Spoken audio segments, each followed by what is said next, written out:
Hello and welcome back to our channel Trading for Beginners. Today in this video I'm going to show you how to use PayPal on Etoro. To do so, follow some simple steps with me. First of all, open your Etoro application or go to Etoro website from your browser. Then this type of interface will appear in your screen once you have logged into your account. From here you can see deposit funds from the bottom left of your screen. Click on it. This type of interface will appear in your screen. From here, enter your amount that you want to deposit. Then choose the method by clicking to here. From here you can see options from drop-down menu.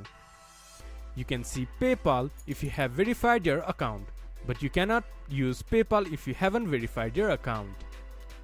Choose PayPal and enter all your description. Then click to deposit. Then the amount should be deposited by few minutes. This is how you can use PayPal on Etoro. This much for today's video. If you guys find our video helpful, please leave a like and comment. And do not forget to subscribe our channel and hit the bell icon. I'll see you guys again in our next video. Thank you for watching.